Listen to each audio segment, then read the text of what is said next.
नमस्कार मित्रमैत्रिणींनो, प्रियांकास किचनमध्ये मी तुमचं सर्वांचं स्वागत करते. आज आपण बटाट्याची पराठा कसा करायचा हे पाहूयात. सगळ्यात अगोदर आपण पातेल्यात पाणी गरम करायला ठेवू व त्यामध्ये बटाटे उकडायला टाकू. मस्त असे बटाटे उकडून घ्यायचे आहेत. आता बटाटे उकडेपर्यंत आपण तोपर्यंत पीठ मळून घेऊ. असं मस्त खूप पातळही नाही आणि खूप असं जाडही नाही, असं मध्यम चांगलं पीठ मळून घ्यायचं. हे बघा किती मस्त पीठ मळून घेतलं आहे. अशा प्रकारे मस्त पीठ मळून घ्यायचं. पीठ मळून झालं आहे तोपर्यंत आपण भाजीला लागणारं हे काढू. मसाला, मिरची, लसूण, जिरे आणि कोथिंबीर, थोडं मीठ टाकून हे असं बारीक वाटण करायचं आहे. आता हे बारीक वाटण करायचं. बटाटे शिजून झालेले आहे. आता आपण बटाटे मॅश करून घेऊ. बटाटे असे चांगले मॅश करून घ्यायचे, म्हणजे गाठी राहत नाही आणि पराठा लाटताना पण त्याच्यात लाटताना फुटत नाही. त्यामुळे चांगलं मॅश करून घ्यायचं आहे बटाटं. अशा प्रकारे सगळं बटाटा आपण मॅश करून घेऊ. मग गाठी राहत नाही आणि आपला पराठाही छान होतो. आता मॅश करून झालेला आहे. आपण बटाट्याची भाजी बनवून घेऊ. सुकी भाजी बनवून घेऊ. पराठ्याला लागणारी सुकी भाजी बनवून घेऊ. कढईमध्ये तेल टाकायचं, मग थोडी जिरे टाकायचे, जिरे मोहरी टाकायचं व आपण मसाला वाटल्याला टाकायचा, जे हिरवी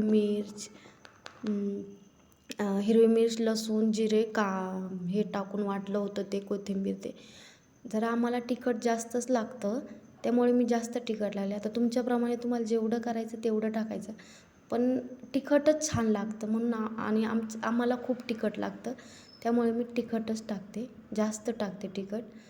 आता तिखट चांगलं परतल्यावर थोडी हळद टाकायची. त्यामध्ये थोडी हळद टाकून चांगलं तिखट परतून घ्यायचं आहे. तिखट कच्चं नाही राहिलं पाहिजे.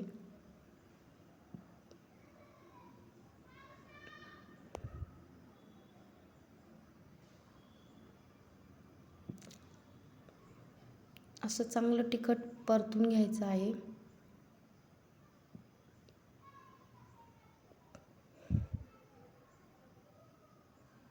मस्त असं परततंय तिखट.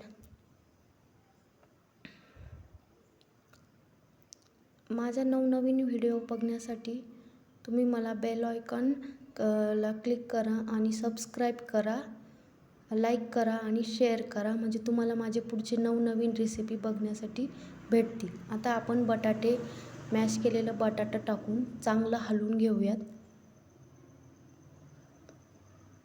मस्त असं सर्व बटाट्याला मसाला लागेल असं सगळं हलवून घेऊ. चवीनुसार मीठ आणि थोडी कोथिंबीर पण टाकू वरतून.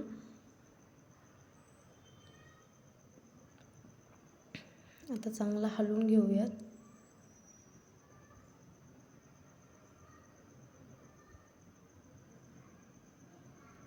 सगळी चटणी आपली एकजीव झालेली आहे.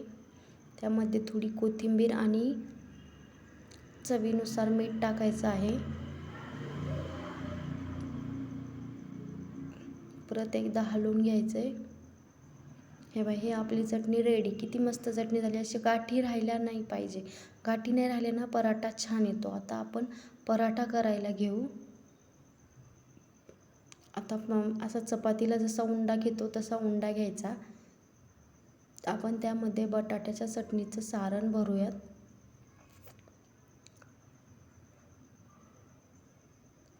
आता तवा पण छान गरम झालेला आहे. आता बटाट्याच्या चटणीचं सारण असं पराठ्यामध्ये भरायचं आहे. मस्त पराठ्याची लेयर बंद करायची आहे. पराठ्याची लेयर अशी बंद करून चांगला असा पराठा लाटायचा आहे.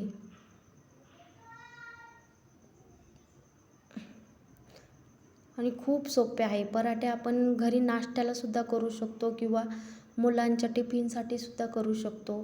टिफिनला आणि मुलांना असं नवीन नवीन काही करून दिलं ना खूप आवडतं. त्याच्यामुळे आपण टिफिनला पण करून देऊ शकतो किंवा घरी नाश्त्याला सुद्धा करून खाऊ शकतो. आता मस्त असा पराठा लाटून घेऊ.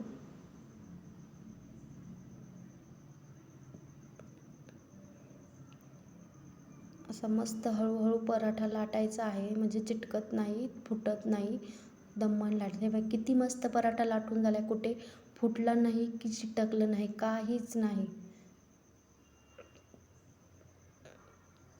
आता असं मस्त पराठा भाजून घ्यायचा आहे. असं गावरान तूप लावून मस्त भाजायचं. जी तूप लावून भाजा ना खूप छान लागतो, खाण्यासाठी पण चव पण छान लागते, चविष्ट. आता मस्त गावरान तूप सगळीकडून लावून घेऊयात. मस्त भाजला आहे कसा खरपूस, कुठेही फुटला नाही, काहीच नाही. किती मस्त नरम असा पराठा झालेला आहे, बघताय ना. असा नरम असा पराठा करायचा आणि मस्त दहीसोबत त्याला सर्व करायचं.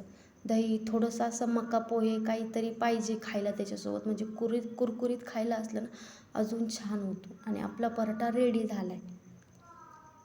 तर तुम्हाला असेच नवनवीन व्हिडिओ रेसिपी बघण्यासाठी मला लाईक, शेअर आणि सबस्क्राईब करा. धन्यवाद.